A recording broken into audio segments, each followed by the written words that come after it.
up, everybody? This is your boy, Teran Rodriguez, bringing you another edition of Set Point. And as always, we have ourselves a jam-packed show as we have a lot of volleyball to discuss, such as #1 going down in NCAA men's volleyball. That's right, the UC Irvine Anteaters took down Long Beach State. But did they get one win, or did they get two? Also, how about UC Santa Barbara taking 2 wins off of CSUN? Even Quincy got in on the upset act as they took down Ball State, which took down McKendree, and Ohio State even took down McKendree as well in some Neva madness. Also in NCAA beach volleyball, another #1 went down as TCU took down UCLA at the Death Volley Invitational at LSU, and LSU also was pretty good as well. Also, LOVB Omaha finally snapped its losing streak as they were able to pick up a win. Who did they beat, and did they capitalize on that win? Plus, we have a lot of high school boys volleyball and some recent boy men's volleyball to discuss. So hand me a volleyball. So that's that. So don't know that there be some volleyball action here on Set Point. This is Teran Rodriguez bringing you another edition of Set Point here on iSports Radio, your direct feed for all that is sports.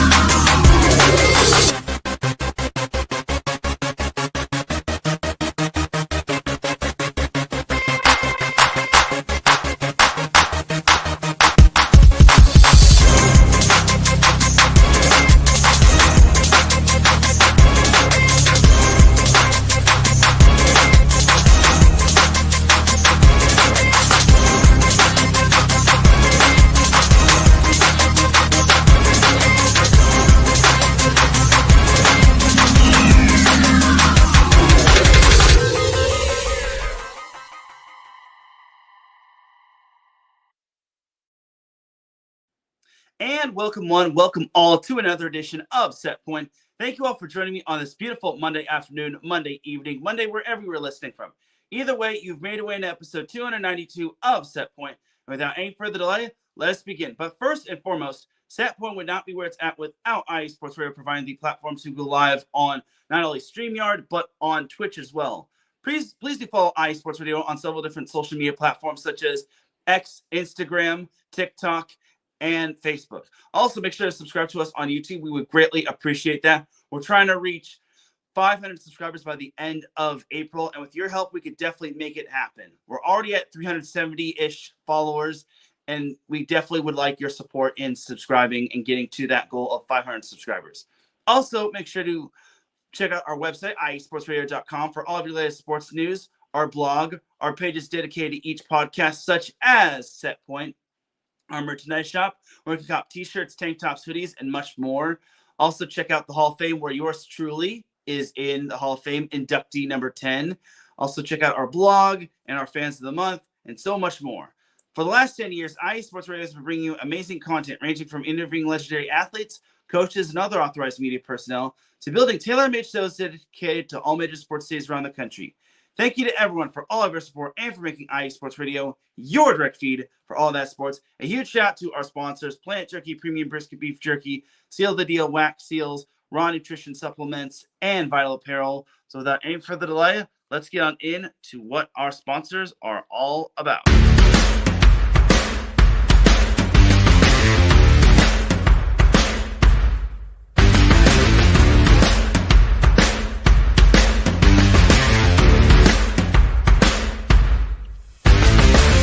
Hi, eSports Radio fans. This show is brought to you by Planet Jerky Premium Brisket Beef Jerky. Planet Jerky is the official jerky of the 2022 California League champion Lake Elsinore Storm, Single A affiliate of the San Diego Padres. This all brisket jerky has gluten-free options, contains no MSG, no sodium nitrate, is low in sugar, and high in protein. Go to their website at planetjerky.net and follow them on Instagram at Planet Jerky. Planet Jerky, the jerky that's on a whole other planet.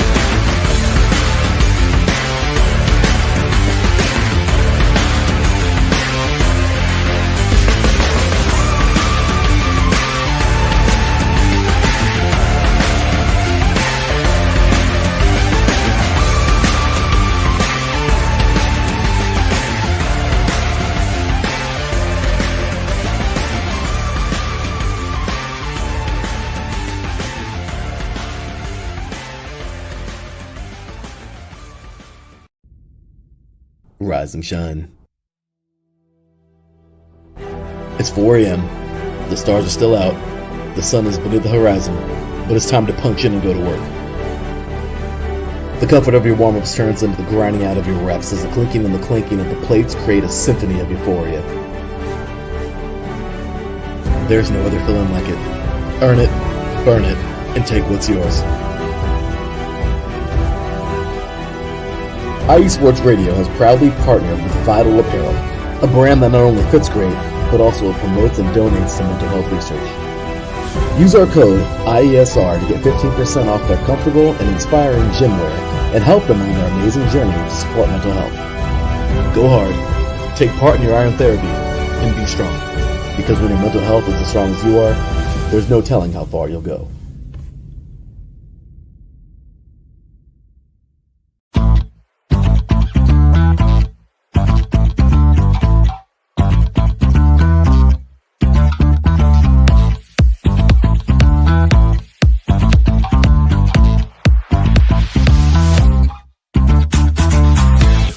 Hey there, IE Sports Radio fans. Be sure to check out our sponsor, Seal the Deal Wax Seals by Cecilia B.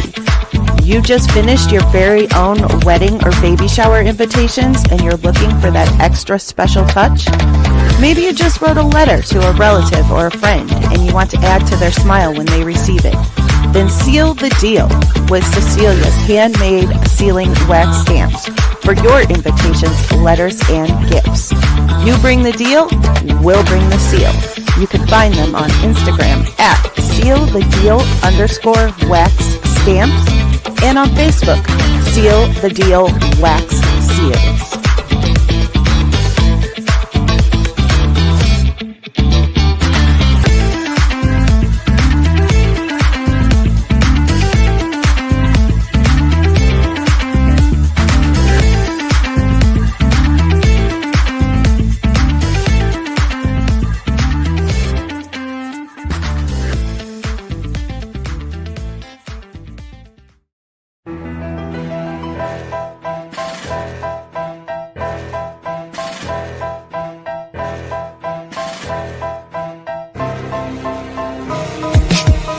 For the last 10 years, IE Sports Radio has been bringing you amazing content ranging from interviewing legendary athletes, coaches, and other authorized media personnel to building tailor-made shows dedicated to all major sports cities around the country.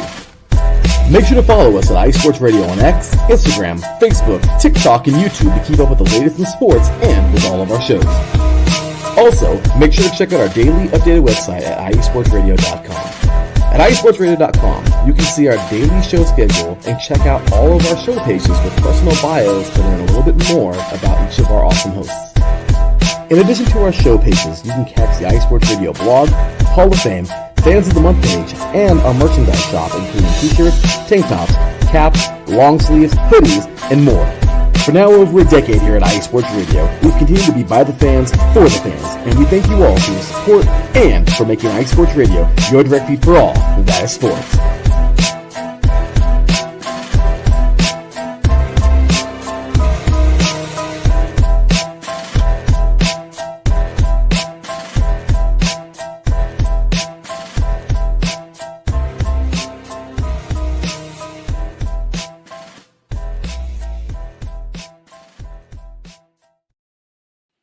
That's right, everybody. Definitely check out all of our amazing sponsors and definitely check out iesportsradio.com. Also, make sure to check out our most recent sponsor, Raw Nutrition Supplements. Go to getrawnutrition.com and use the promo code IESR, all in caps, for 10% off your next transaction. And the way you can follow SetPoint on social media is on Instagram at set_point IESR and on X, formerly known as Twitter, at set_point IE. And you can follow me, the host, personally on X as well, at Teran Rodriguez 1. Also, make sure to check out the link to the Supporters Club right here. And it's also in the description of this show. For only $5 a month, you can be a member of the Supporters Club. And if you do become a member of the Supporters Club, first and foremost, thank you very much. Second and foremost, you will receive a shout out on every show of Set Point. Also, you will be invited to be a guest on Set Point, the live show, or Set Point Extra Points, the pre-recorded show. Also, if you're a member of the Supporters Club for 4 months, you will get an IE Sports Radio tank top or t-shirt shipped off for you, whichever you desire, between the tank top and the t-shirt. And if you become a member for however long and beyond, then maybe I'll make it worth your while and then some. So definitely be a member of the Supporters Club. It's only $5 a month, which pretty much will get you a cup of coffee at Starbucks or McDonald's and whatnot. So without any further delay, let's get on into the volleyball action. Before I do, I want to thank Kevin Prate for his contribution to Set Point. It really does mean a lot. Definitely check out Kevin Prate. He was busy last weekend at the First Point Invitational in terms of high school boys volleyball, but that's for later. We got to jump on into some NCAA men's volleyball. Week 13. We're already in week 13. Can you believe it? As the season is starting to wind down, as the week began on Tuesday when UC Santa Barbara edged out Cal Lutheran, a Division III team, in 5 sets. It was a pretty hair-raising win for the Gauchos as they wound up winning on the road at Cal Lutheran. So interesting win right there for the Gauchos. And you'll probably see that win might actually have an impact on what the Gauchos ranking is in this week's AVCA coaches poll. American International also beat Emerson on Tuesday. And then Wednesday, we had Tusculum sweeping King, Catawba beating Benedict, and Roosevelt taking down Wisconsin Stevens Point in 5 sets. So you had those matchups right there. Then we got the big time. Then we got the big time matchups. On Thursday, we had the Ohio State taking down McKendree in 5 sets. We finally got to see McKendree get cooled off, and they unfortunately fell to the Buckeyes. But for Ohio State, this is definitely a huge win for them. It's also a huge win for another team in the MIVA, which we'll discuss a little later. But, yeah, that's a big win for Ohio State. Stanislaw Chichinski had a big night. Same with Shane Wetzel. The entire Ohio State team kind of needed a big win like that. They haven't had a top 10 win since they beat UCLA. But a great win for the Buckeyes defending its home court on Pride Night. So salute to Ohio State. And for McKendree, it was a tough loss, but they're still having a fantastic season. They just can't let too many losses accumulate.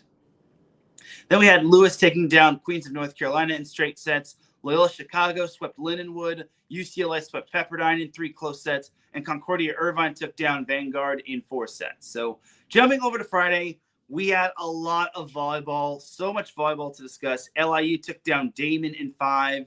Merrimack swept St. Thomas Aquinas. Catawba took down Lees McRae. George Mason outlasted Harvard in 5 sets. That was a huge win for the Patriots. You had Fort Valley State taking down Central State in straight sets. Edward Waters swept Lemoyne Owen in some SIAC play. As remember, SIAC is an automatic qualifier for the National Collegiate Men's Volleyball Tournament. You have Penn State sweeping Charleston. Mount Olive taking down Emmanuel. Princeton taking down Sacred Heart in 4 sets. Tusculum taking down Thomas More in 5 sets.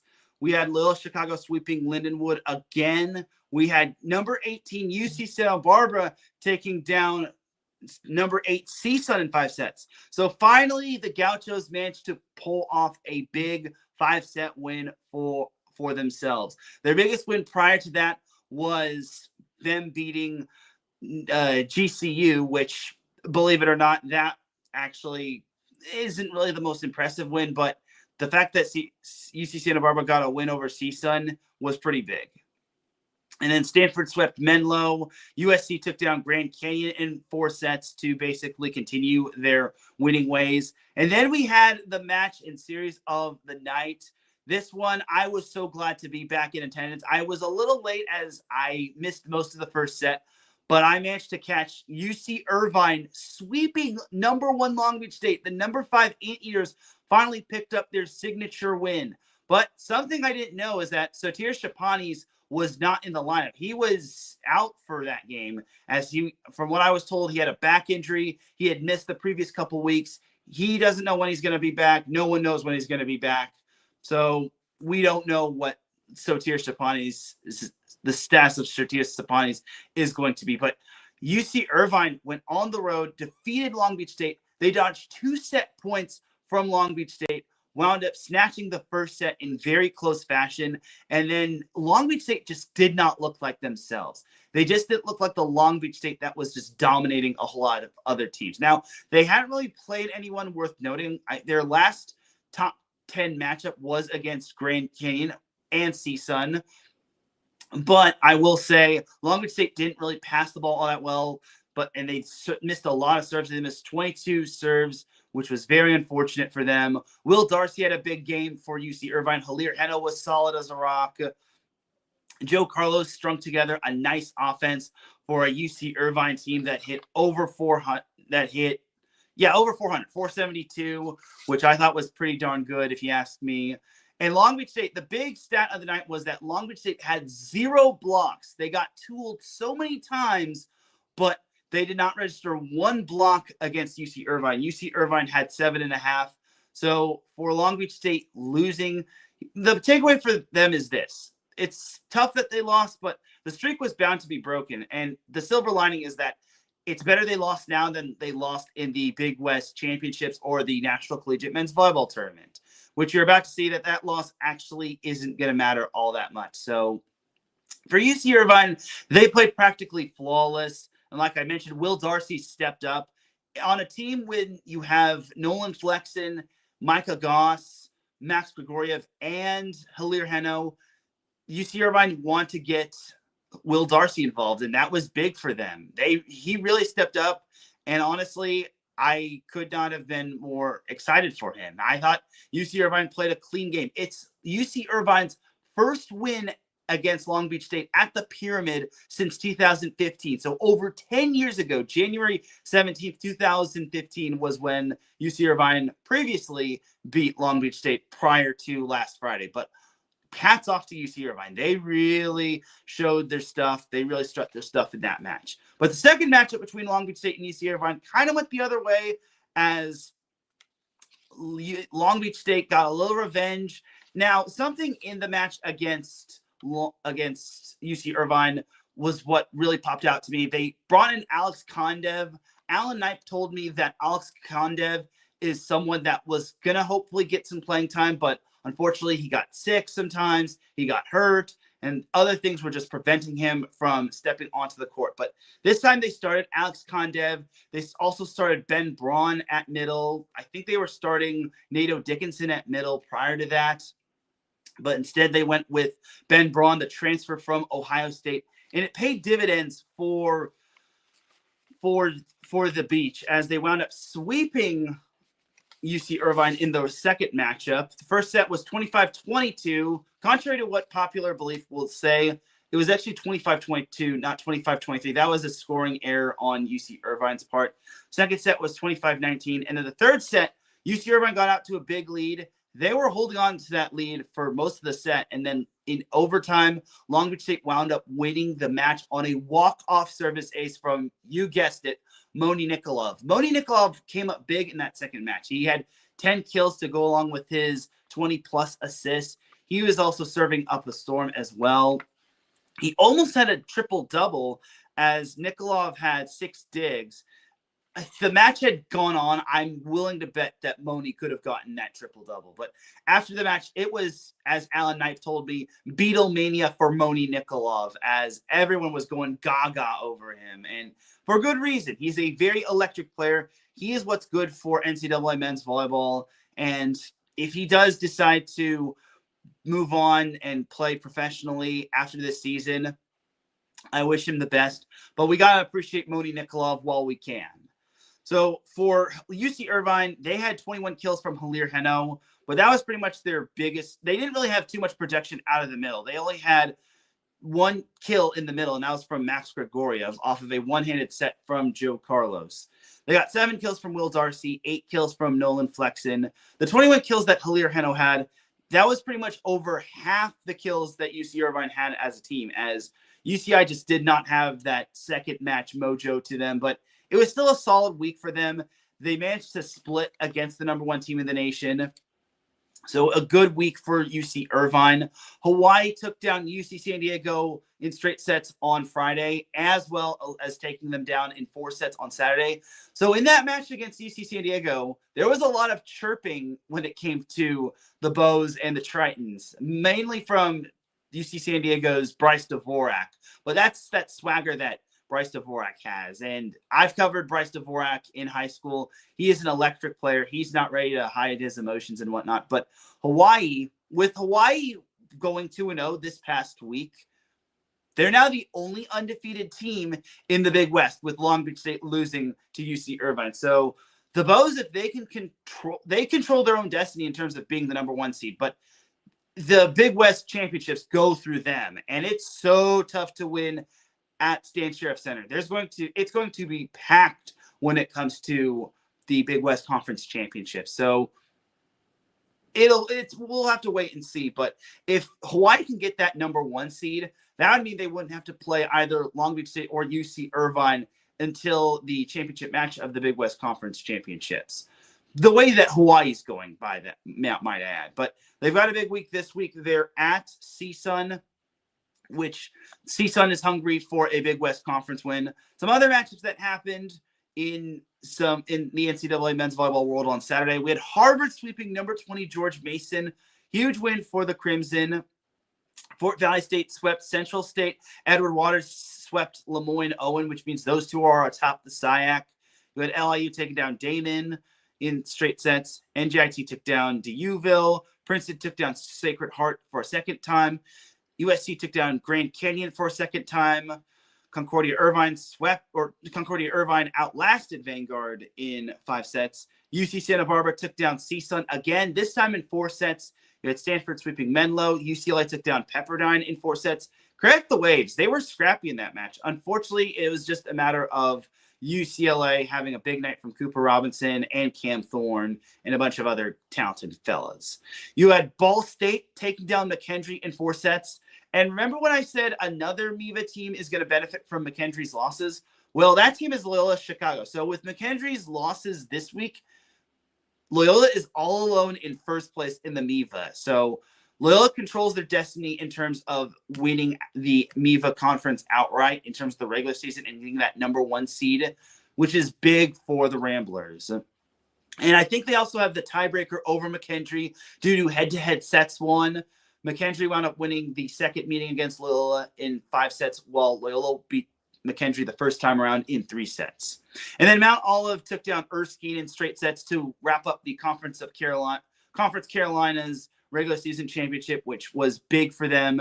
And then Charleston, they had a pretty big win as well. They took down Penn State in 4 sets. It's their first ever win over the Nittany Lions in program history. So hats off to Charleston. And then obviously last week we got the unfortunate news knowing that St. Francis is going to be demoted to Division III in terms of its athletic program. So very saddening for St. Francis, as St. Francis is currently in National Collegiate Men's Volleyball Division 1-2 or NCAA Men's Volleyball Division 1-2. But yeah, sad times right there for St. Francis. And Dina Briggs, the mother of Mason Briggs, pretty much said it best. The NCAA is probably the biggest mess in the world right now. And I don't want to say that to try to mince words or try to stir up controversy, but I couldn't agree with her more. All right, but that's pretty much that for the NCAA Men's Volleyball Week 13 recap. So let's go on into the AVCA National Collegiate Men's Volleyball poll for this week.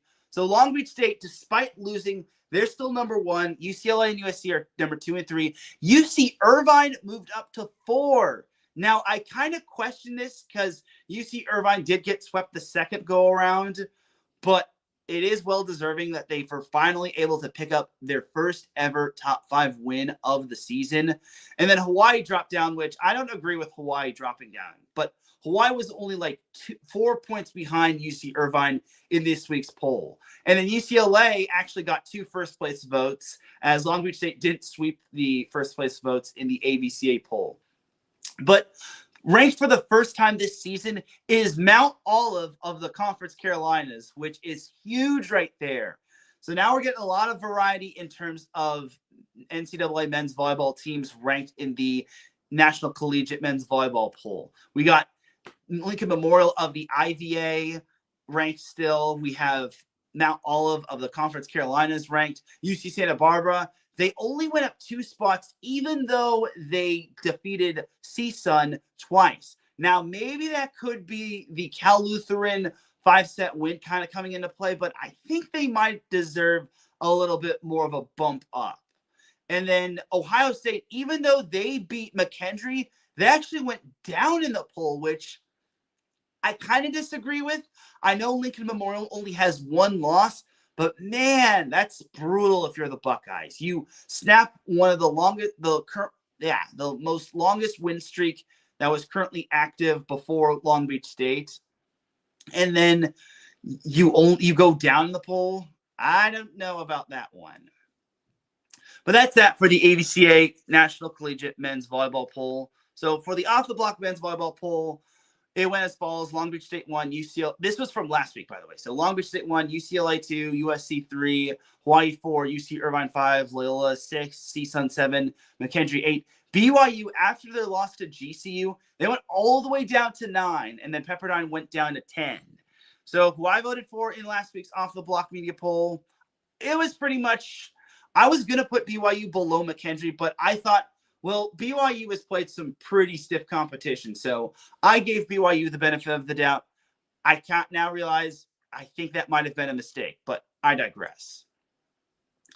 So pretty much my ballot was the same as the poll, except for BYU and McKendree. And who did I vote for this week in the Off the Block Media poll? Well, I went Long Beach State 1, UCLA 2, USC 3, Hawaii 4, UC Irvine 5, Loyola 6, BYU 7, Pepperdine 8, CSUN 9, and McKendree 10. So, look, I know Pepperdine, CSUN, and McKendree all lost, but Pepperdine, they battled pretty well against UCLA. I know the final score doesn't pretty much show it, but in those sets, Pepperdine battled against UCLA. So I gave Pepperdine the nod at number 8. BYU rose back to number 7, even though they were on a bye. And then I still pretty much kept CSUN and McKendree there because they're still having great seasons. It's just a matter of them getting back on track. And McKendree's got to get back on track this week. But they should most likely. I would be shocked if they weren't.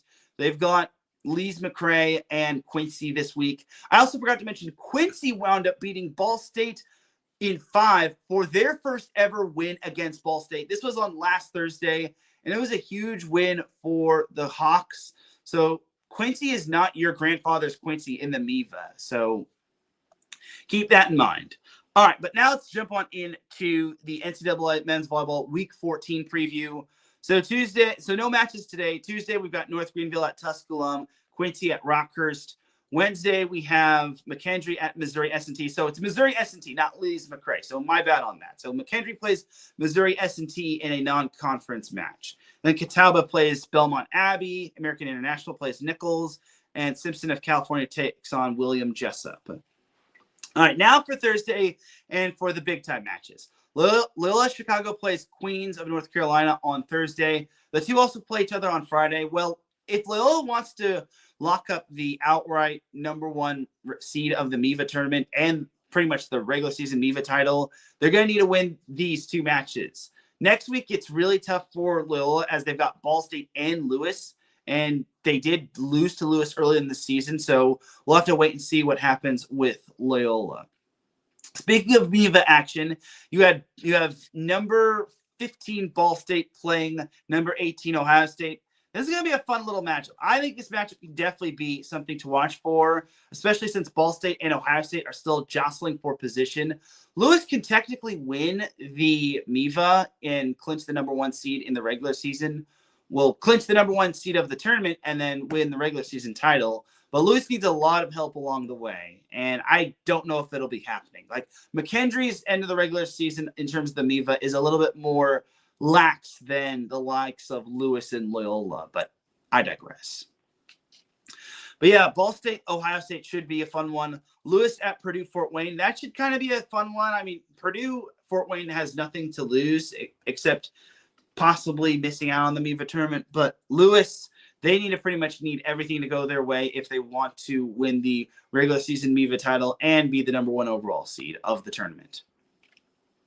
Then jumping to the MPSF, we have number 12 Stanford at BYU. Both teams will be facing each other on Friday, which I think should be a good matchup. I mean, BYU, they can ill afford to lose any more matches if they want to progress up the MPSF ladder. And then Stanford, obviously, they have some work to do. I mean, it was at one point where Menlo was even ranked ahead of them in the MPSF standings. But Stanford, they have a young team. We can't expect too much. No seniors on this year's roster. So we could only wait and see what Stanford could do in terms of progressing. Also in the MPSF, we have number 8 Pepperdine at USC, number 3 USC. I am most likely leaning toward going to this match. No doubt about it. I really want to go to this match. I think this one will be very fun. So catch me at Pepperdine at USC on Thursday. I think this is going to be a fun matchup. I think this one can definitely knock everyone's socks off. And I hope to be there because I also want to meet Pepperdine's SID to try to get on the list in terms of attending the MPSF tournament as a media member. So we'll have to wait and see. Closing off Thursday's matchups, we have number 1 Long Beach State at number 16 UC Santa Barbara. All right, well, the Gauchos seem to always play the Beach really tough at their place, at the Thunderdome. So don't be surprised if Long Beach State pretty much has to fight for its life in terms of this. But the Thunderdome, in terms of the Santa Barbara, it's such a tough place to win at. The bleachers are a lot closer. It doesn't get as packed, but when number 1 is coming to town, that Thunderdome better be packed. I should also mention that UC Irvine and Long Beach State both had sellout crowds in their matches from last week. So hats off to Long Beach State and UC Irvine for having sellouts. So need to make note of that too. But both had over 4,500 in attendance, which good job UC Irvine, good job Long Beach State. But Long Beach State, here's my thing. They got to really be careful with this matchup. This series between UC Santa Barbara has trap series written all over because next week they've got Hawaii. And I doubt they're going to look that far ahead because Alan Knipe will not let that noise creep into his team's minds. But I will say it can get so tricky with Santa Barbara because they're coming off of 2 big wins over CSUN, which was in the top 10 and currently still is in the top 10.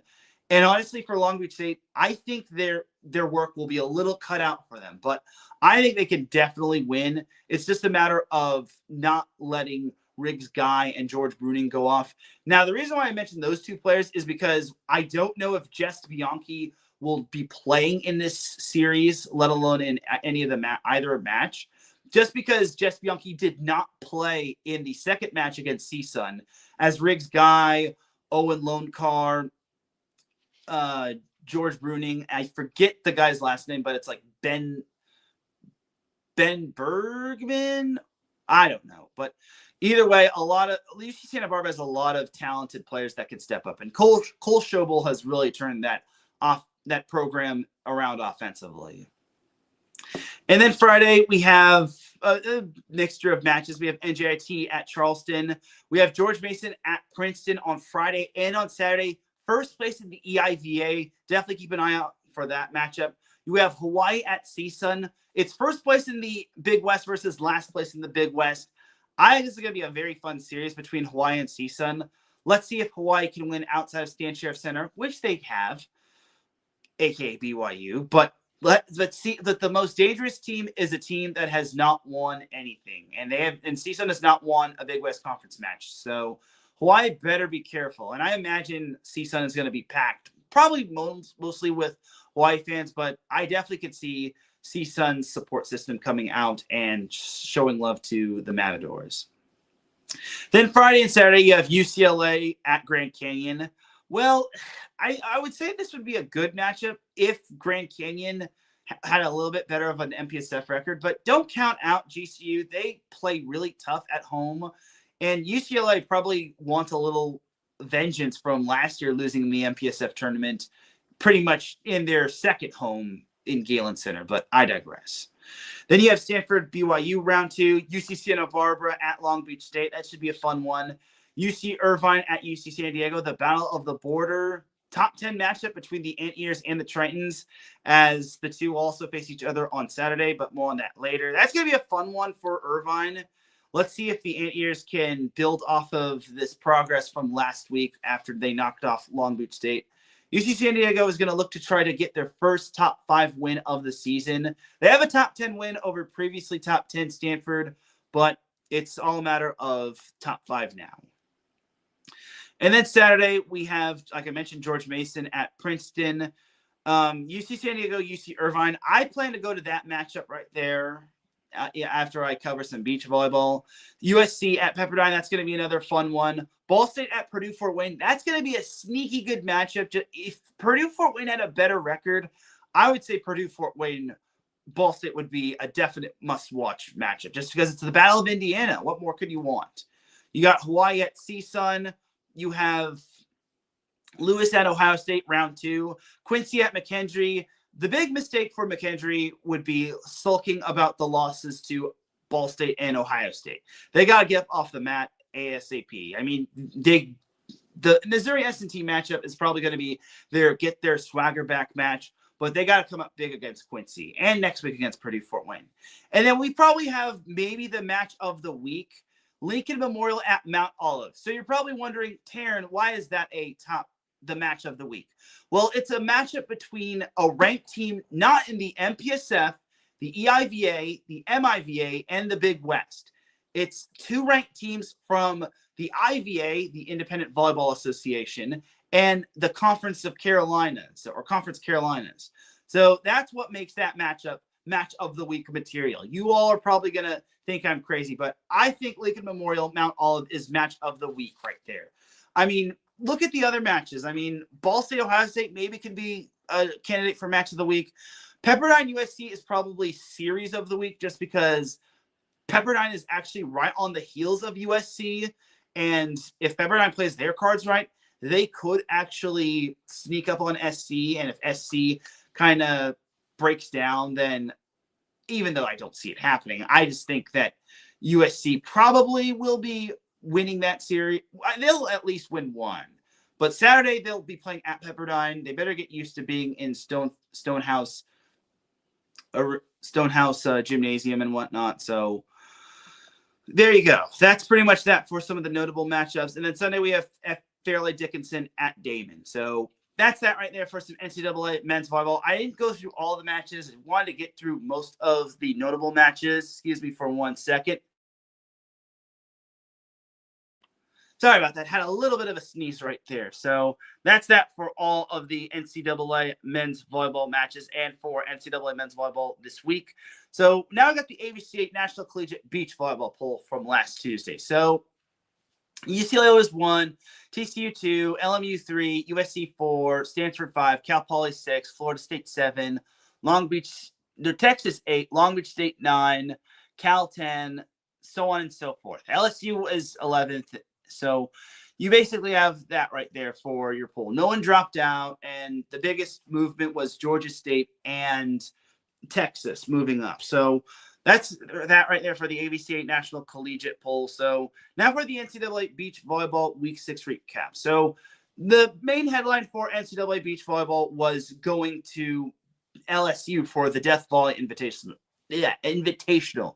PA announced by Mark Schuerman, who I can't believe I forgot his name. Shame on me. So other than that, so before we can get on into recapping the Death Volley Invitational, there were some notable matchups throughout the entire week, which I would be remiss if I did not talk about the other matchups. So nothing ultimately out of the ordinary. Thursday, everyone had the day off, probably to fly to LSU. Arizona State took down Arizona, which I thought was not surprising. No offense to Arizona, but Arizona State is playing at a high level. All right, now for the Death Volley Invitational. So UCLA took down Florida State 4-1. That was kind of obvious. I mean, Florida State has a young team. UCLA has an experienced team. This was a big stunner. There were a lot of stunners in this in the Death Volley Invitational. You had LSU taking down USC 3-2. LSU was down 0-2 in the duel, and then they reeled off the next 3 matches to clinch it. Second straight year, LSU has taken down USC at the Death Valley Invitational. Impressive win. You also had TCU taking down Stanford, which I thought was a very good win. They wound up winning 3-2. You had Florida State taking down USC 3-2 as well. So USC just had such a rotten first day at the Death Valley Invitational. So tough times for the women of Troy. You had TCU taking down Long Beach State 3-1. Some of these matches ended earlier than expected just because there were thunderstorm warnings and they just wanted to get the matches out of the way and whatnot. So you had that right there. You had Stanford taking down Florida State 3-2. Big win for them. You had Stanford also taking down Texas, which is a big win for the Cardinal. Cardinal is starting to find its swagger and momentum back, which is good for them. And then you also had the big – wait, I think they put this match on the wrong day. But Saturday we had TCU, number 2 TCU, taking down number 1 UCLA 3-0. Like I said, the matches were pretty much sped up, and they concluded earlier than expected just because they want to get the matches over with. Unfortunately, we didn't get to see TCU taking on USC at the Death Valley Invitational, but TCU managed to walk away with an undefeated record from the Death Valley Invitational. You also had Texas taking down Long Beach State 3-2, which was Texas's first win over Long Beach State. I remember last year that Texas lost to Long Beach State 5-0, but now Texas is on the right side of the scoreboard, so good for them. You also had TCU taking down Long Beach State. It was a rough weekend for Long Beach State. They went 0-4, but they also lost to Florida State 3-1, which was unfortunate for them. But these are the type of matches that Long Beach State's going to be learning from in terms of them using it for experience before the Big West Championships. And then some notable other matches that went on in terms of NCAA beach volleyball. We had Arizona State taking out South Carolina 4-1. That's a pretty solid win. Arizona State took down UTEP 5-0. Washington outlasted South Carolina 3-2. Good win for the Huskies. And that was pretty much that right there in terms of the notable matches. From what it looks the NCAA. I'm looking on Saturday's matches. So those are some Saturday matches. But anyway, for Friday, we had Georgia State taking down College of Charleston 3-2. Woof! That would have been detrimental for Georgia State. They could ill afford to lose another one. You had Arizona State taking down UAB 5-0. Okay, that's not ultimately surprising. And then you had Grand Canyon taking down South Carolina 3-2. Excuse me for 1 second. Sorry about that. Some allergies and that previous sneeze kind of left me a little aftermathy. But Grand Canyon took down South Carolina 3-2. Nice win right there. And that is pretty much that. Oh, UCLA also took down LSU 3-2. Even though that match didn't end right away. I mean, UCLA had clinched the duel prior to LSU getting their points, but it is what it is. All right, Saturday. Florida State took down Long Beach State. Stanford took down LSU. Washington took down South Carolina, like I previous mentioned. That wasn't in the Death Valley Invitational. But what was in the Death Valley Invitational was TCU taking down UCLA 3-0, which I thought was impressive. I'm going to call it right now. TCU is going to be the number 1 team tomorrow. Now, I know TCU does have the loss to LMU, but LMU lost to Texas, which TCU beat. TCU also beat USC, even though they had that loss earlier. And then TCU took down UCLA, which was big in the Death Valley Invitational. It would have been even more significant if TCU and USC played in the Death Valley Invitational, but safety first and whatnot. So that is pretty much that for the Week 6 recap of the NCAA beach volleyball season. So jumping over to Week 7. So Week 7, it's actually going to be the third to last week before conference tournaments start off from what I'm seeing on the NCAA website. So Wednesday, Stanford plays San Francisco. They'll probably win that one. No offense to San Francisco. Just can't underestimate anybody. Stanford USC is this Friday. That's going to be a big one right there. Texas A&M Corpus Christi plays Texas A&M Kingsville. So it's the Battle of Texas A&M, not named the Aggies. You have Cal Poly Washington. That's going to be a fun one. Texas Florida State. That's going to be another fun one. It's round 2 between the Longhorns and the Noles.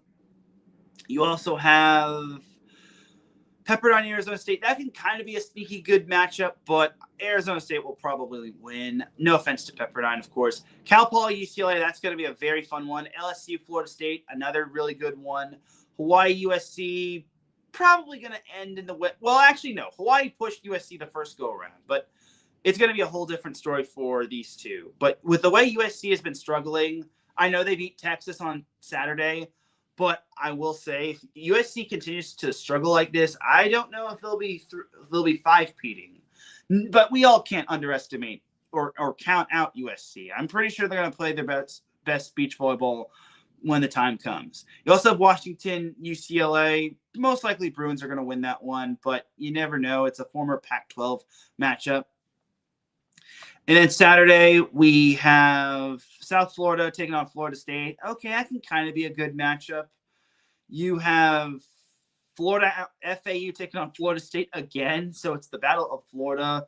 This time we'll see if Florida State can make it 3 in a row over the Owls. Stanford, Washington, that should be a fun little matchup right there. You have Florida State, South Carolina, and that's kind of a good matchup. I mean, South Carolina's been competitive as of late, but let's see how they do against a Florida State that's actually had a pretty darn good weekend last weekend. Then we had Washington, USC. USC should win that one. I'd be flabbergasted if they didn't. Then USC, North Florida. So you have that one right, that matchup right there too. And then Sunday, do we have anything on Sunday?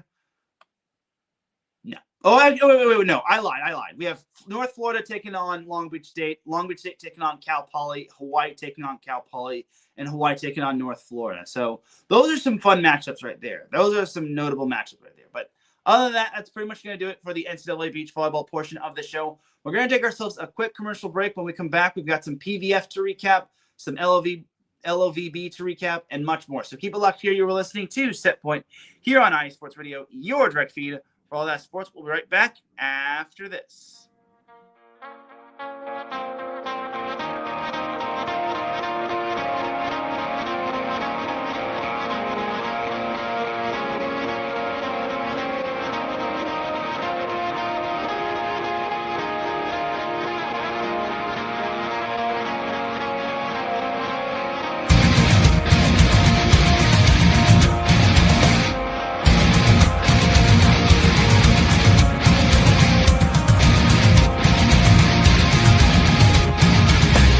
Hey sports fans, do you like wine? Well, we've got the show for you. This is Let's Wine About Sports, a show where we talk about wine and sports simultaneously. From the classic Cabernet Sauvignon all the way down to the grapes that you've never even heard of before. Oh yeah, we cover it all. And we'll talk about a little bit of sports as well.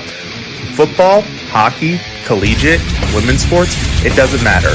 We're going to talk about it all, and we're going to whine about it all. So join me Monday at 8 p.m. on IU Sports Radio, your direct feed for all that is sports.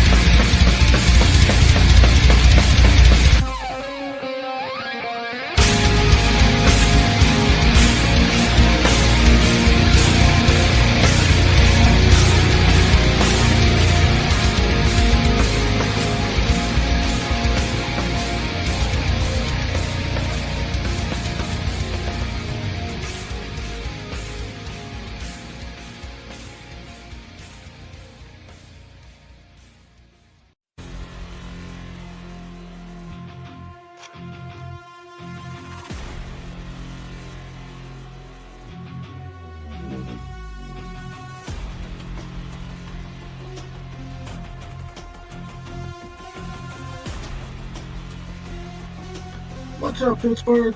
This is Ralph DeLeese, the host of the Injury Report on IE Sports Radio, your direct feed for all that is sports. Are you that passionate, diehard Steelers, Penguins, Pirates, or just a Pittsburgh sports fan?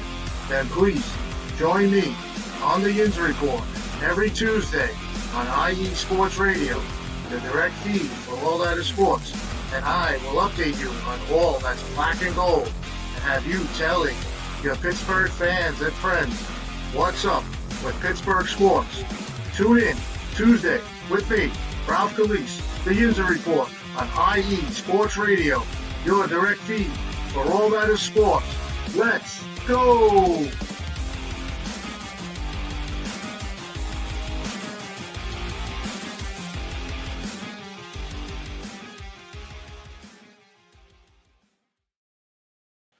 Back with segment number 2 of Set Point here on IE Sports Radio, your direct feed for all that sports. Definitely check out all of our amazing shows, such as Let's Whine About DMV Sports with Mike Pat and the Inns Report with Ralph Calise. Both are on Fridays primarily. Actually, no. Mike's on Saturday. Ralph is on Friday. But let's get on into our next volleyball topic. So let's recap the week 12 of the PVF and preview week 13. So week 12 started off on Friday. Am I looking at this right? No, it started on, hold on. Wait. I got to make sure I got this right. It started on the 28th. It started on the 28th. So week 12 started on the 28th with the Atlanta Vibe taking down the San Diego Mojo in 4 sets. All right, I'm going to get this out of the way. This isn't surprising. I figured the Mojo weren't going to. I mean, it was a miracle the Mojo won that first set in overtime, but the Vibe have been playing really well as of late, which I think is pretty scary. They're starting to become the Atlanta Vibe team we're starting to see.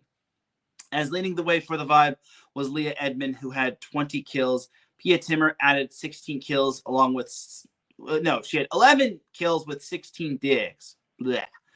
Edmond also chipped in 9 digs. Marley Monserrat had 48 assists to go along with 10 digs. Morgan Hentz had 20 digs. So good stuff right there from the Atlanta Vibe. Now the Mojo, there's no better, again, I'm going to say this for the millionth time. They are not having the season that they want to. They are basically behind the 8 ball and then some. As Maya Tabron led the way with 17 kills and 13 digs. They also got 10 kills from Reagan Pittman. They got 39 assists and 13 digs from Sarah Sponsel. They got 16 digs from Marie Shara Venegas. And that was pretty much it in terms of the notable stat leaders for the San Diego Mojo. Also on Friday, we had the Columbus Fury taking on the Grand Rapids Rise, where the Rise edged out the Fury 3-2. Unfortunately for my good friend Jen B, who is also my colleague and host of the Show of the Land, Columbus just could not put forth a winning effort. Well, actually, no, I wouldn't say that. They just couldn't put together the win. As Jen B would say, it was another womp womp week for the Fury. Though all the sets were close. They were decided by 3 points or less, as Grand Rapids was led by Carly Snyder, who had 18 kills. 17 kills went to Paige Briggs Romine. They got 55 assists from Cameron Turner, who also had 20 digs. They got 28 digs from Elena Ogilvy. So you have that right there. And then for the Fury, who unfortunately just continue to have a dreadful season, they were led by Isabella Rapax, who had 23 kills. Nutsara Tomcom, who was just recently added to the Fury's roster. She had 44 assists to go along with 14 digs, which I thought was pretty cool. Paula Kriame had 21 digs, and Kaylee Cox had 11 digs. So you had that right there. Unfortunately, it was just not enough. So it wasn't a matter of the Columbus Fury stink. It was just a matter of they just fell a few points short. So not necessarily sucking or stinking, but honestly, the Rise, it also helps that the Rise were at home. So it's been one tough season for the Fury, but it is what it is. And and same can be said for the Rise. The Rise have had a rough season as well, as they've had a little bit of a rebuild year too. And then also on Friday, we had the last of the triple headers. We had the Omaha Supernova sweeping the Vegas Thrill. All right, it needs to be said, Omaha is back 100%, and honestly, they're just kicking butt and taking names. Omaha, the previous loss that Omaha had after they suffered against Indy, that was greatly exaggerated, as Omaha was led by Brooke Nuneviller, who had 15 kills and 9 digs. They also got 12 kills and 10 digs from Reagan Cooper.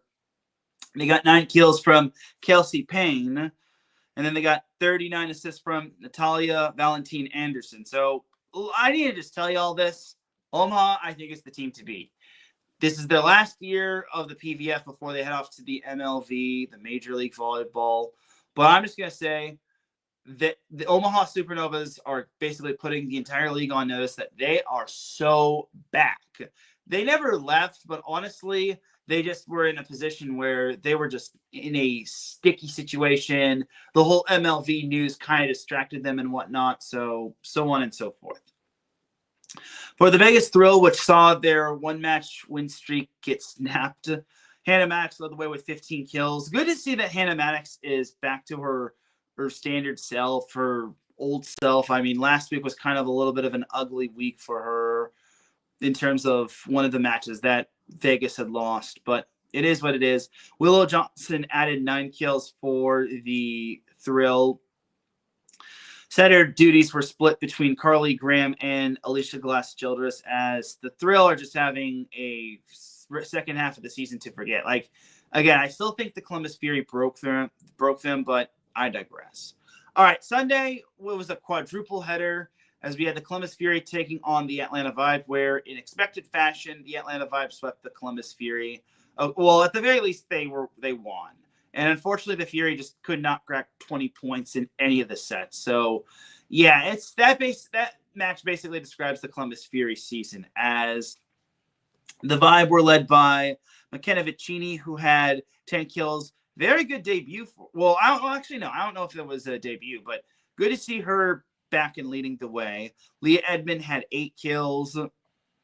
Marley Montserrat had 13 digs to go along with 30 assists. For the Columbus Fury, they were led by, am I reading this right? Megan Courtney Lush, who had 6 kills. First and foremost, it's great to see Megan Courtney Lush back in action after she suffered an injury earlier in the season. And I was told that the injury didn't look good. And it was before the All-Star break, mind you. And then, All-Star match. And then there was fear that she might have been done for the season. But Megan Courtney Lush said, "Screw medical science. I am back, ladies and gentlemen, volleyball fans of all ages." But that was kind of the only highlight for the Columbus Fury, as it was another womp womp match, as my good friend Jen B would say. But moving on, we have the Indy Ignite taking on the Orlando Valkyries in Orlando, where the Ignite wound up winning in 5 sets. So don't look now, but the Indy Ignite have won, I think, 5 straight, as they got the best debut match we've seen in a hot minute in the PVF, as Katie Baird, the Indiana native, she led the way with 17 kills. So, ooh la la, that was such a big debut for Katie. And then she also had 9 digs as well. Sydney Hilly had 57 assists to go along with 12 digs. Elena Scott had 25 digs. Carly Scott and Azani Taylor had 14 kills apiece. Lydia Martin had 12 kills. And this is a match that Anna DeBeer didn't even go off that much. So, honestly, this is such a huge win for the Indy Ignite. They have been impressive as of late. If they keep playing their cards right, they could possibly win this whole thing. But they got to take down the Omaha Supernovas if they want that to happen. At the very least, they're going to make the playoffs in their debut season. I mean, the gap between the top 4 and the next 4 is like pretty significant. Anyway, I forgot to mention the Orlando and who they were led by. But my takeaway for Orlando is this: they're kind of going in the wrong direction, as they were led by Courtney Schwann and Brittany Abercrombie, both having 17 kills. Schwann had 16 digs. Abercrombie had 14 digs. Lindsay Vander Weide had 10 kills to go along with 12 digs. Champu Gudapard had 36 assists and to go along with 10 digs. I want to say her name is just Champu. If I'm just saying her last name out of the blue, then I'm sorry. Next up, we had the Omaha Supernovas taking down the Grand Rapids Rise in 4 sets. I'm a little surprised that this one actually had to be decided in 4. No offense to Grand Rapids Rise. Don't take it the wrong way. But Grand Rapids is in a little bit of a rebuild. I'm surprised Omaha needed 4, but that's no disrespect to Grand Rapids. It's just so tough to win at CHI Health Center. And Omaha is playing such fantastic volleyball as of late, as they were led by Reagan Cooper, who had 15 kills. Brooke Nuneviller had 11 kills to go along with 12 digs. Natalia Valentin Anderson had 20 digs to go along with 41 assists. And honestly, and I also should mention, that Camila Gomez had 24 digs. And then for the Rise, they were led by Carly Snyder, who had 20 kills. Paige Briggs-Roman, who faced her former team, she had 14 kills to go along with 15 digs. Unfortunately, it was just not enough, as, like I've mentioned in the past, this is kind of a rebuild year for Grand Rapids. The fact that they even won a set is a miracle on its own. So I will say that was just, it was expected to see Omaha win. And Omaha is just on a roll. They probably are on track to being the number 1 seed. I don't want to put them on a pedestal, but I don't see how Omaha just does not become the number 1 seed of the PVF playoffs. Anyway, closing off week 12, we had the San Diego Mojo taking down the Vegas Thrill in 4 sets. Yeah, this match basically describes the Thrill's free fall in terms of how far they've really fallen. And this was played at Lee's Family Forum. So San Diego was led by Kendra Dahlke, who had 21 kills. You also had Veronica Stone totaling up 10 kills. Marie Char Venegas had 13 digs. Sarah Sponsel had 44 assists to go along with 10 digs. I will say for Sarah Sponsel, she's done a pretty good job at the setter position for what it's worth, even though she was either been a libero or an outside. But good job, Sarah Sponsel. She is doing phenomenal. And she's also a beach volleyball player, so I got to give her her flowers as well. Now, for Vegas, they were led by Hannah Maddox, who had 10 kills. Charity Looper had 9 kills. And then Vegas got 7 kills apiece from Willow Johnson and Lauren Jardine. And they also got 18 assists from Alicia Glass-Childress and 23 assists from Carly Graham. So, yeah, the Vegas Thrills, I wouldn't say collapsed, but their downfall kind of needs to be studied, just because they were at one point the first place team in the PVF, and now they are just slipping further and further back, and it's not looking good for them to make the postseason. They would need to win out and then get a lot of help from the rest of the league. All right, but that is that for week 12 of the PVF season.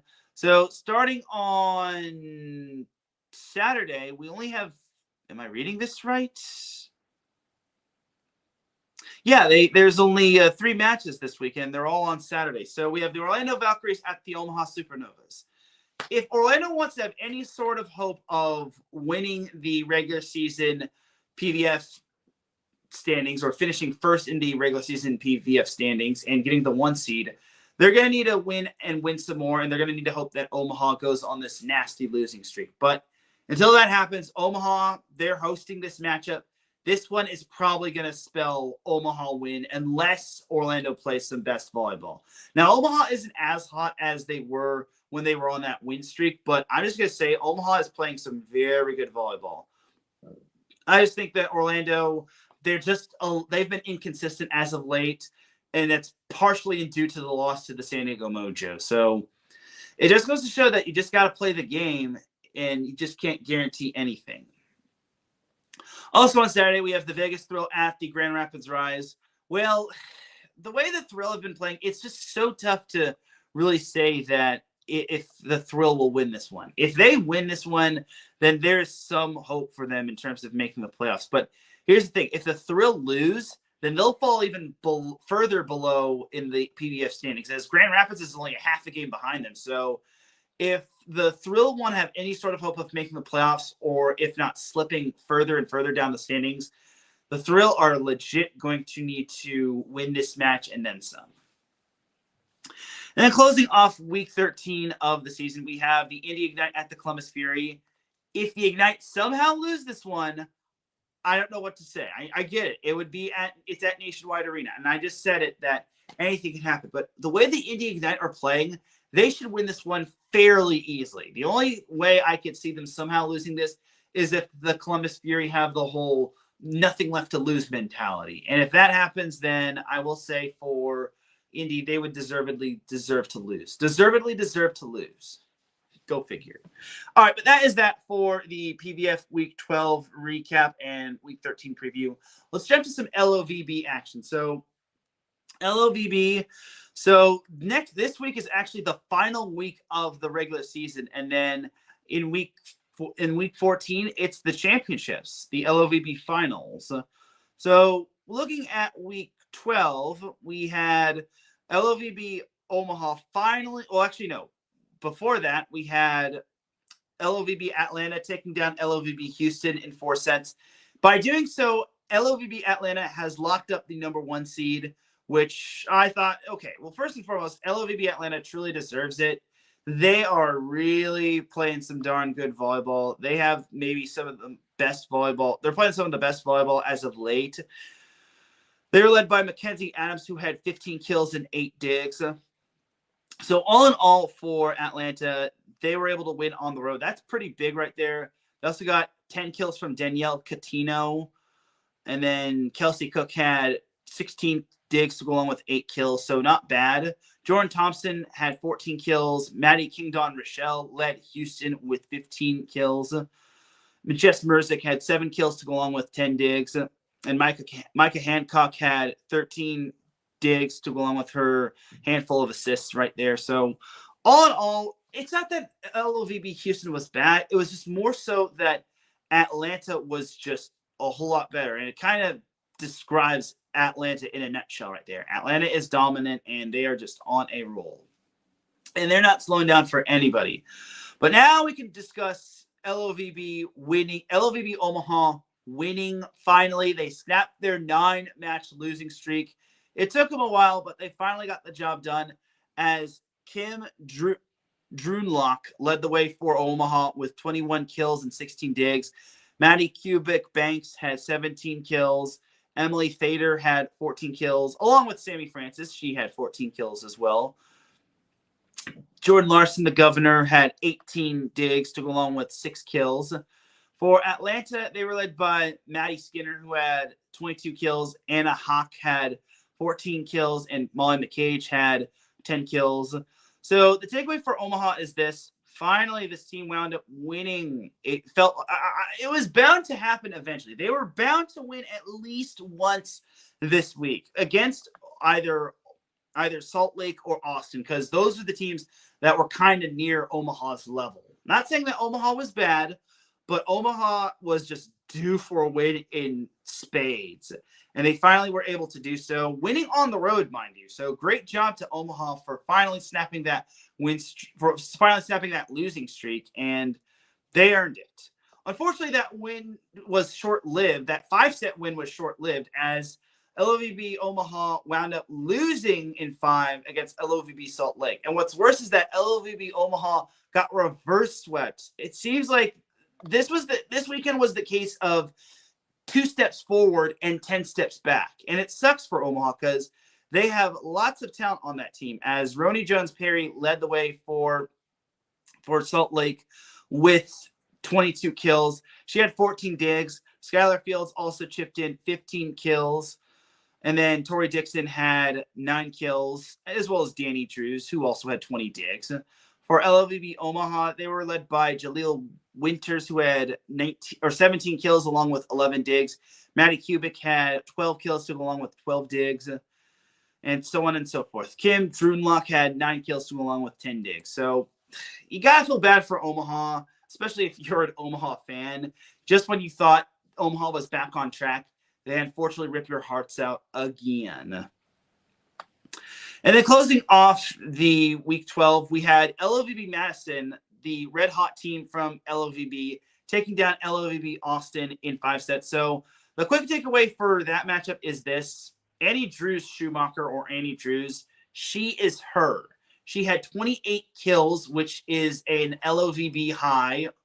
And I think the 30 points are also an LOVB high as well. So she is just amazing. If I had to pick LOVB MVP, I'd probably say her, because she is one of the reasons why LOVB Madison has keyed this massive turnaround. And they've won, 6 in a row or 5 in a row? Regardless, Madison, remember, this was the Madison team that was pretty much at the bottom of the standings following the LOVB Classic. Now they haven't lost ever since. And they even went the entire month of March undefeated, which I think is pretty darn impressive if you ask me. And Madison is won 6 straight. So that was their 6th straight win. I didn't know if it was 5th or 6th, but now they've won 6 straight, which I think is pretty cool if you ask me. And like I mentioned, Andrew Schumacher just continues to play great volleyball. Sarah Franklin also was big. She had 15 kills to go along with 14 digs. Jennifer Janiska had 9 kills to go along with 7 digs. Anna Hall Stevenson had 8 kills. And then Lauren Carlini had 10 digs to go along with her handful of assists that were double digit. Now, Austin, they were led by Maddie Skinner, who had 11 kills along with 10 digs. Logan Eggleston had 10 kills. Chiaka Agbagu had 9 kills. Unfortunately, it was just not enough, as this weekend might have been the more forgettable weekends for Austin, as they lost not 1, but 2 5-set matches this past week. And what's worse is that they could have easily been won. Unfortunately, just wasn't meant to be. The Omaha one, they were down. Both matches, they were down 2-1. And the fact that they were able to grind out set 4s, winning 25-23 in both matches, is kind of a miracle on its own. So thankfully for everybody in LOVB, everyone goes to the playoffs. It's just that Austin is not going to be having a bye anytime soon. Anyway, week 13 of the LOVB season. So this is the last week of the regular season. Can you believe it? I can't believe it either, as the weeks get started off with LOVB Omaha hosting LOVB Atlanta. So first place team versus last place team. If Omaha wants to have any sort of momentum going into the postseason, they would need this win over Atlanta. They've shown they can be competitive. It's just a matter of actually closing out the match and not making sure the match doesn't go 5. So I think Atlanta, they're far from the most perfect team out there. It's just that Omaha, they're just not playing the greatest as of late, but thankfully they were able to snap that 9-game losing streak. Because if they had lost to Austin, they would have lost 11 straight going into this match. Thankfully for Omaha, there is hope for them. They're hosting for starters. And second of all, Atlanta, they kind of had a little trouble with Austin, but hey, I think Omaha has a chance. I just think Atlanta will probably outmuscle them. Then the final week of weekend with LOVB goes to Salt Lake, as Salt Lake hosts Madison. Well, Salt Lake playing Madison. Madison still has a chance, believe it or not, for the first round bye. Atlanta has locked up the number 1 seed and the first round bye. The number 2 seed has not been locked up, as it's still between Madison and Houston.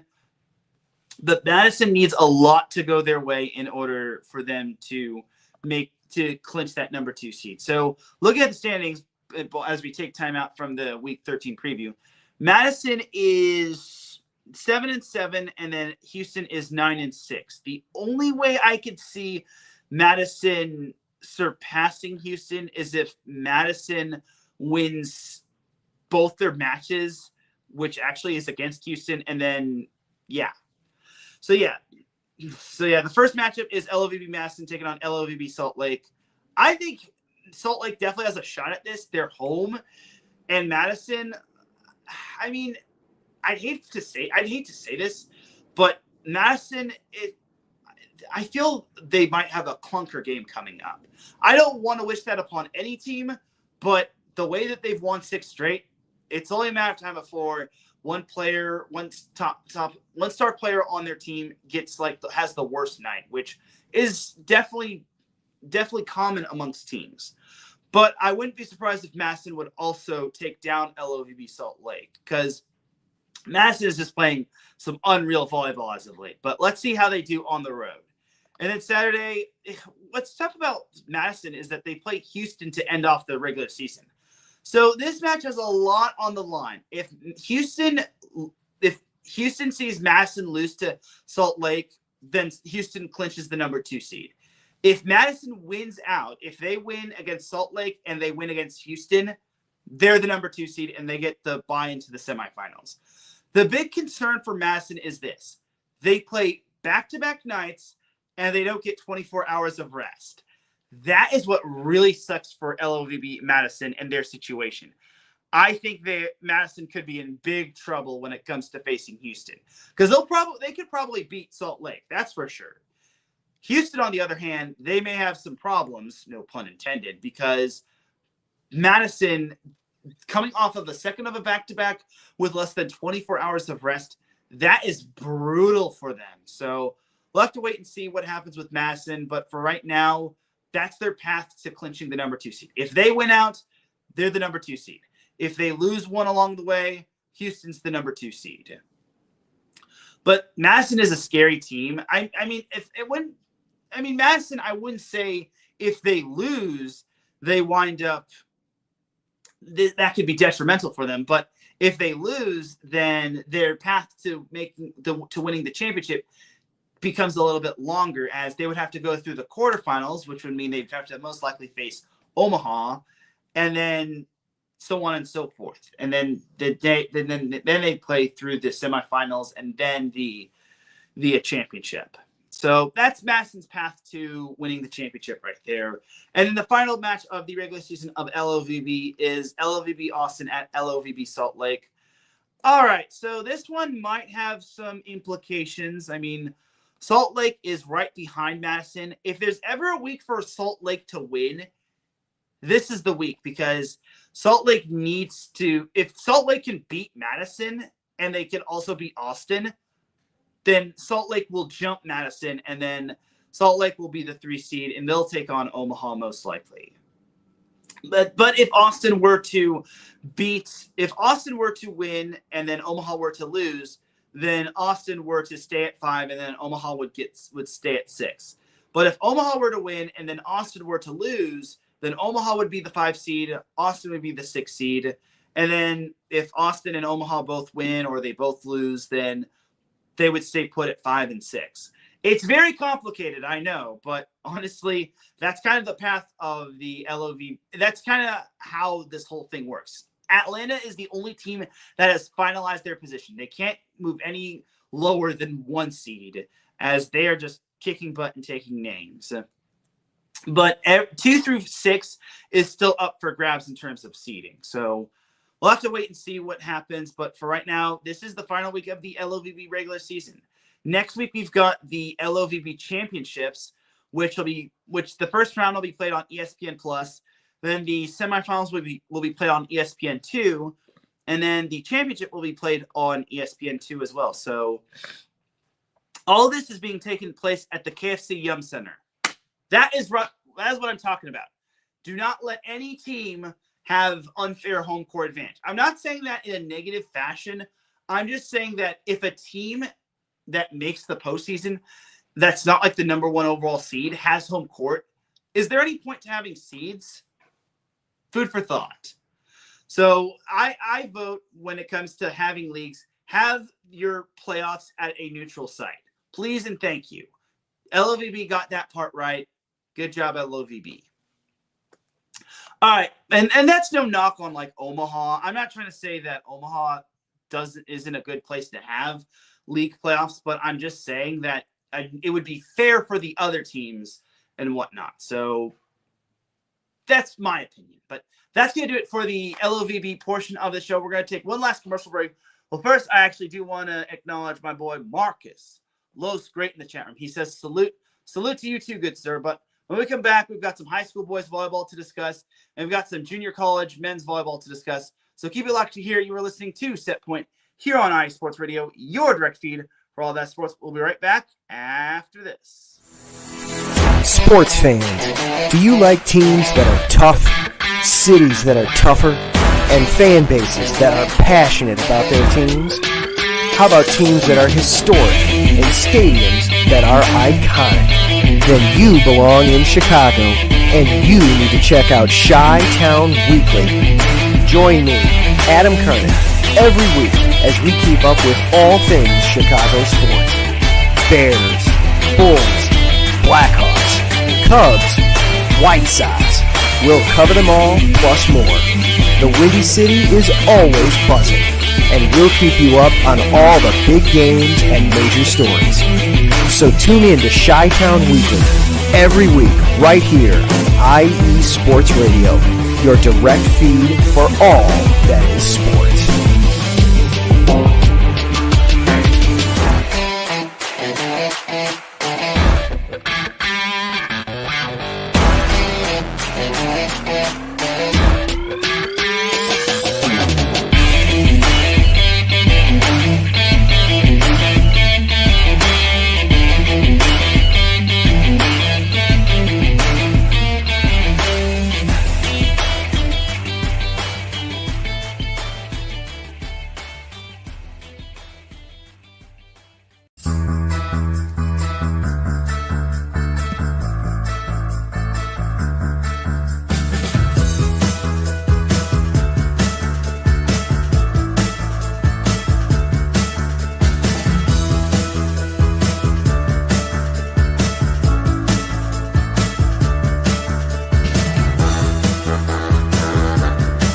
What's up, New York? This is Ricky K coming at you with the NY State of Sports, a new show here on IE Sports Radio, your direct feed for all that is sports. Listen to me every Thursday afternoon as we bring you the latest takes on the Yankees, Mets, Jets, Giants, Knicks, Nets, Rangers, Devils, and Islanders. Plus, you get some college hoops and what's the local sports events going on in the area. It's a state that never sleeps, so why not get the opinions and sports takes that never sleep? Again, every Thursday, 2 p.m. to the NY State of Sports. We'll see you then.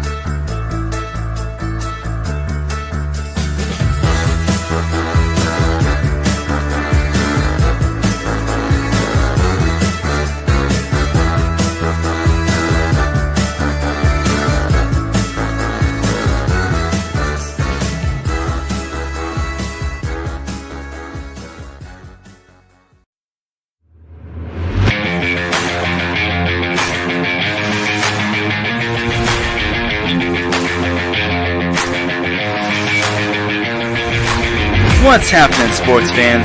Are you a fan of Southern California sports? Are you looking for a show hotter than a hot summer day in California? Then look no further than the SoCal Supreme Sports Show, where I talk about all things Southern California sports. That's right, all sports teams from Southern California. From the hard-hitting tackles of the NFL, to the killer crossovers and big three-pointers of the NBA and WNBA, to the grand slams of the MLB, to the bone-chilling goals of the NHL, and to the booming kicks of the MLS. The SoCal Supreme Sports Show has it all for you. Oh, and let us not forget about the college sports as well. So join me, Teran Rodriguez, every week here on IE Sports Radio, your direct feed for all that is sports.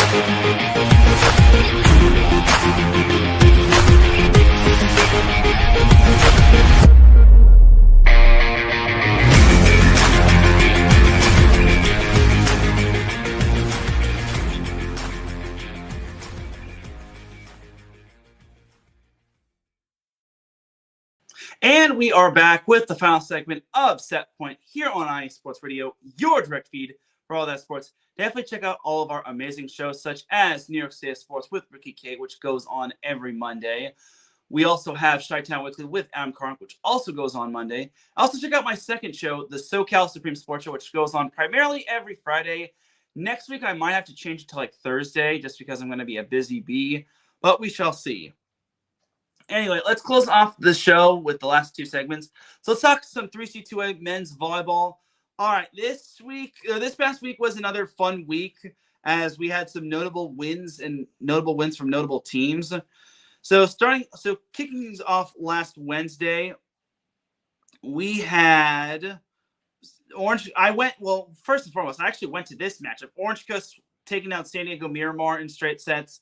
This one was kind of expected, but Orange Coast did a very good job as They took down a Miramar team who they went 5 with the first time around. So Orange Coast, they're not skipping a beat.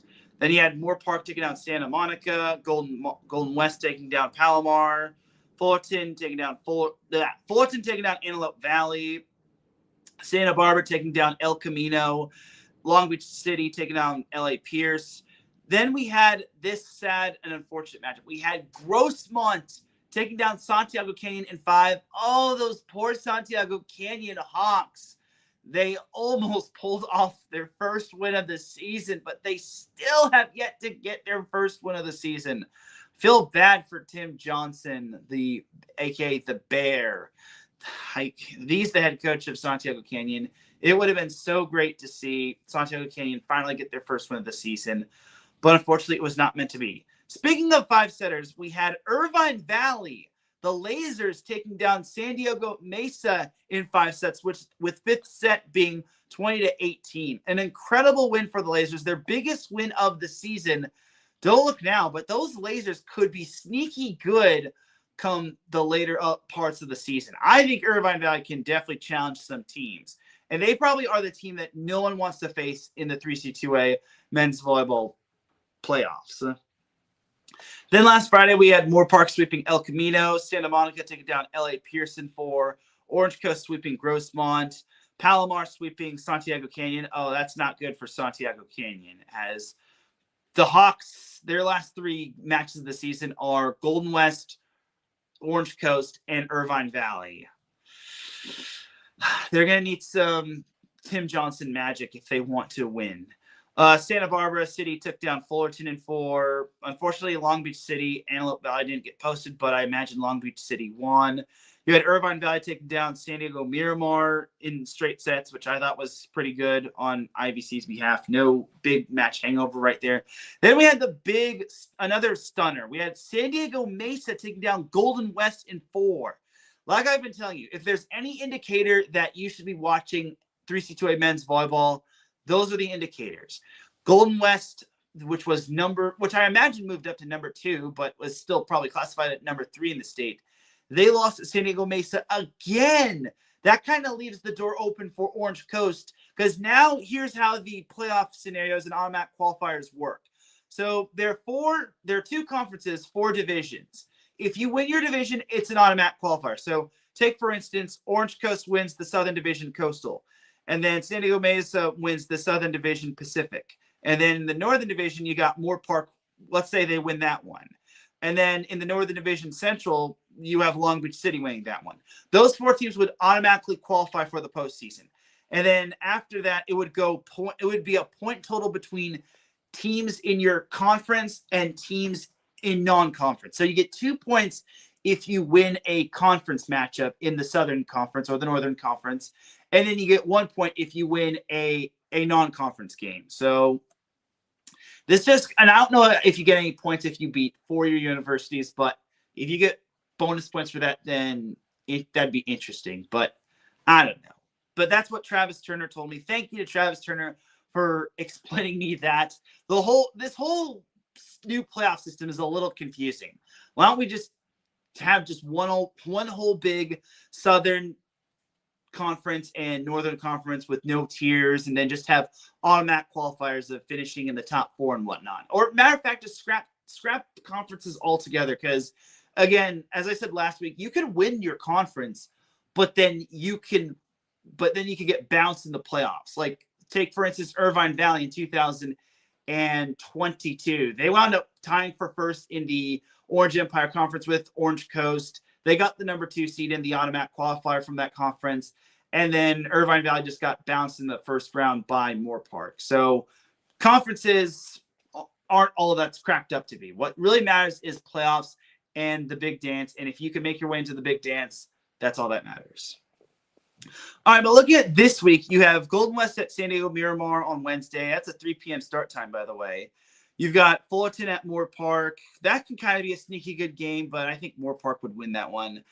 I kind of made a mistake. I said Irvine Valley. I forgot to mention that Santiago Canyon plays San Diego Mesa. So Santiago Canyon has San Diego Mesa, Orange Coast, And the next week they've got Golden West and Irvine Valley to close off the season. That is a brutal end to the season for Santiago Canyon, who has yet to pick up their first win of the season. So Santiago Canyon is going to need some Mojo magic or Tim Johnson magic. Then this one ought to be a real good one. Long Beach City taking on Santa Barbara City. I think that one could be very sneaky good, and that might be the match of the night this upcoming Wednesday. It's going to be, the problem is that it's going to be in Santa Barbara, but thankfully they've got a live stream service which you don't have to pay for. I'm looking at you, one other college that does charge for watching matches or streaming matches, but I digress. Then Palomar at Orange Coast, Irvine Valley at Grossmont, Santa Monica at Antelope Valley, and then LA Pierce at El Camino. Then Thursday, this is kind of the only match of the night. You got Santiago Canyon at Orange Coast. I don't know why this matchup is being played on a Thursday, but I am certainly not going to complain. I'm not going to ask questions. Then Friday, this is probably the big night of 3C2A men's volleyball. You've got Santa Barbara at Moore Park, which Moore Park lost the first meeting against the Vaqueros in 4 sets, but this could be the Raiders' chance to get some revenge against Santa Barbara. Then you've got Long Beach at Santa Monica, which Santa Monica is such a sneaky good team. I would not underestimate them if I'm Long Beach City. But honestly, Long Beach is still playing some darn good volleyball. They have not lost ever since they lost to Moore Park to kick off conference play. Then you've got Irvine Valley at Golden West. If Irvine Valley plays the same way they did against San Diego Mesa, they could possibly knock one off of Golden West. I mean, Rory Jones is still a pretty darn good coach. I mean, IVC doesn't have the players that they've had in years past, but honestly, they could still be pretty sneaky good if they play their brand of volleyball. Then San Diego Mesa, San Diego Miramar could also be a sneaky good matchup. I mean, it's an inner city rivalry. I mean, anything could happen, but the way San Diego Mesa is playing, they pretty much have their division on lock. Well, their conference division on lock. So, or as Travis Turner calls them, their pod. But San Diego Mesa, they should be close to clinching the automatic qualifier from their conference division. And then closing off the rest of the 3C2A men's matches of this week, you've got LA Pierce and Antelope Valley, and then you've got Grossmont at Palomar. But there's actually one more match this Saturday, and it's actually Moore Park playing at Cal Lutheran. So kind of a nice little, I wouldn't say inner city matchup, but a nice little area matchup between Moore Park and Cal Lutheran. I mean, this one, I don't know if you get any points if you beat a four-year program, but you never know. I mean, Orange Coast took down Jamestown in 4 sets earlier this season. Let's see if Moore Park can take down Cal Lutheran. If Moore Park does beat Cal Lutheran, I will go on the record and say Moore Park might actually pose a threat in the postseason because only 4 teams can make the Final Four, obviously. I got Orange Coast, Golden West, and San Diego Mesa all making it to the Final Four, which would mean one more team remains. And I was thinking Long Beach City, but with Moore Park beating Orange Coast and with how they've been doing in conference play for the most part, outside of the losses to Long Beach and Santa Barbara, I think Moore Park could really pose a threat. And keep in mind, they have an interim coach. That's the crazy thing. They've got an interim coach as their head coach, and he's probably coaching for a permanent position on Moore Park's team, possibly, but we'll see.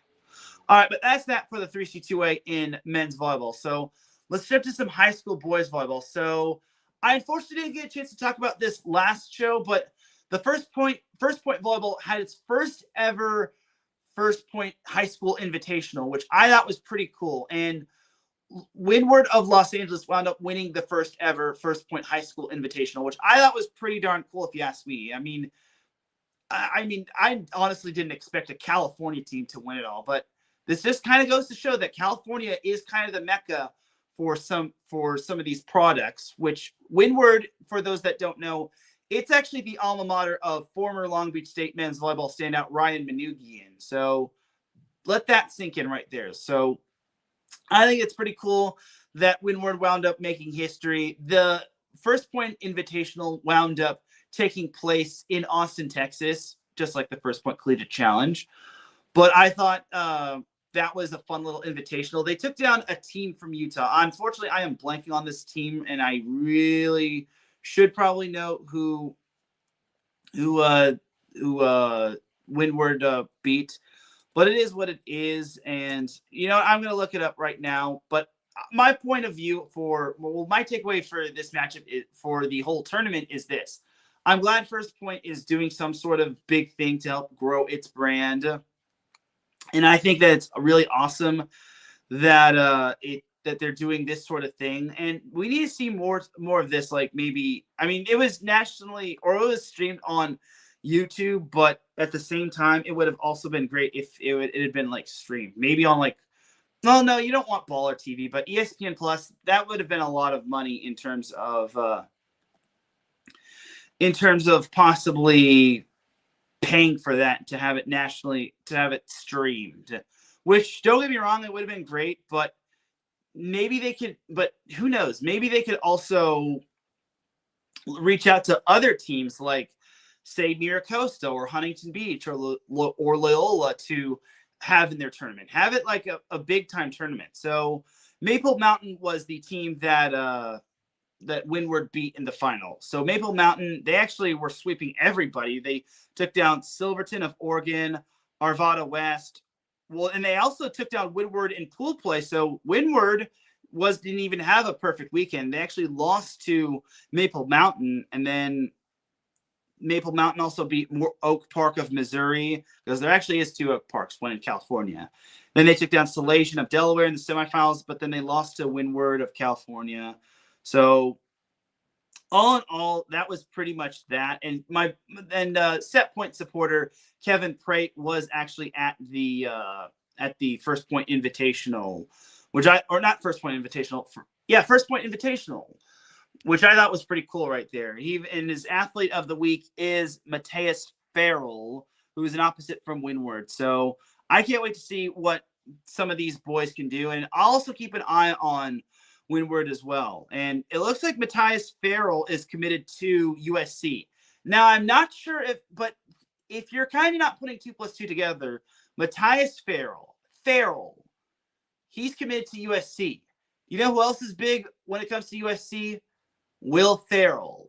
So I'm going to take a stab and say Matthias Farrell is Will Ferrell's son, which I think is pretty cool if you ask me. So it's any wonder we saw Will Ferrell at the First Point Invitational. So great stuff right there. And yeah, that's kind of your little Snapple fun fact when it came to high school boys volleyball in the First Point Invitational. So other tournaments that happened, we had Loyola of Los Angeles winning the Brophy Invitational in Arizona. So yeah, my boy Marcus Losgreat probably knows a thing or two when it comes to Brophy. And then T5 popped in the chat room. He said, "What's good, Teran? Much love from the boot." Hey, I appreciate you, T5, aka Travis, host of the Crescent City Connection and co-host of the IE Wrestling Show with Mark Dean Sandoval. But anyway, back to high school boys volleyball tournaments continued. So Loyola wound up winning the Brophy Invitational. They only lost one set, which I thought was pretty impressive. Last year, they wound up winning the tournament. This year is even more impressive. They took down Mater Dei in not only the winner's bracket final, but in the tournament final altogether. So the fact that 2 California teams actually made it to the championship match is actually pretty good, because the competition in Arizona is pretty tough. Sandra Day O'Connor is no joke. That is a very good team. And then Perry also made it to the losers bracket semifinals, only losing to Sandra Day O'Connor. So Arizona's got some good teams down there. So if you're thinking that California is all the best, you got another thing coming. I think Arizona has some pretty solid teams as well. And then also Beckman wound up winning the Hawaii Boys Volleyball Invitational, or the hosted by, I don't think it was by Punahou. I think it was by Iolani or Hawaii Baptist. Regardless, they wound up winning the Hawaii Boys Invitational in Hawaii. So for those that don't know, Beckman is located in Tustin, in Tustin, and they have a pretty solid team. This is actually their second tournament they've won. The other tournament they wound up winning was the Tesoro tournament, which I regret missing. And they also placed 7th in in Best of the West, which is actually pretty good. So my thing is for Beckman, Luke Morrison. Remember that name. He is committed to Stanford, and if he's playing for Beckman, the Patriots are just so tough to stop. So keep an eye on Beckman when it comes to the CIF Southern Section playoffs. And honestly, this team, if they play their cards right, they might make it to Division I.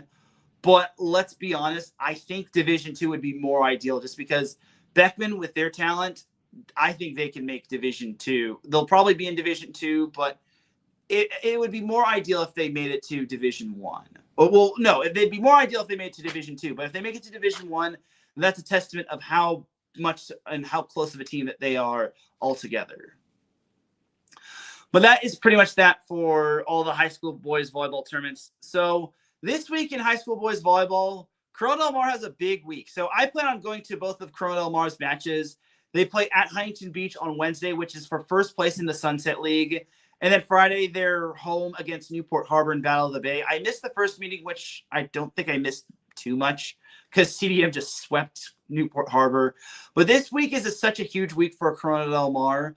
If they beat Huntington Beach, then they could forge a tie atop the Sunset League standings, which I think could be big. And that could pretty much solidify them as a Division I team. I could definitely, and heck, I could even go as far as to say, if Corona Del Mar beats Huntington Beach, then they could probably be a top 4 seed, which would mean hosting twice in the CIF Southern Section playoffs. But they could only do that if, hence the word if, they manage to win the Sunset League and they don't have any other bad losses. Because I think next week they're going to Punahou for the Clash of the Titans tournament, which I think is going to be a pretty tough tournament. If it's not this week, it's going to be the following week.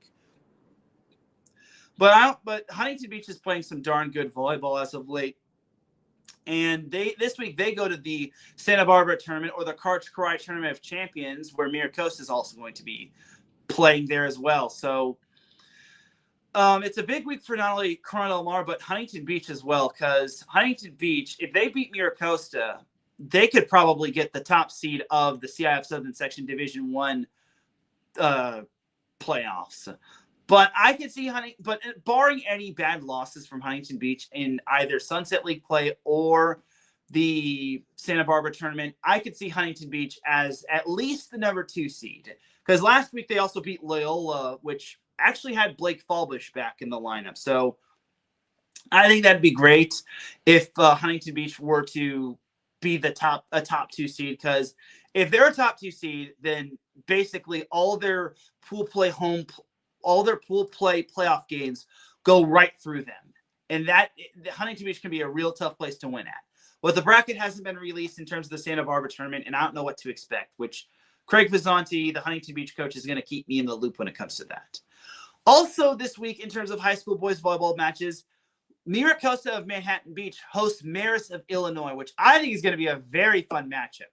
These are the number 1 and number 2 teams, not only in their respective states, but in the nation. Yes, Marist is number 1 in Illinois. So if you don't have anything to do and you have a high school boys volleyball match that you want to go to, Thursday, Miracosta, 4:45 Pacific time is where you need to be. I probably plan on going to that right before I go to USC Pepperdine.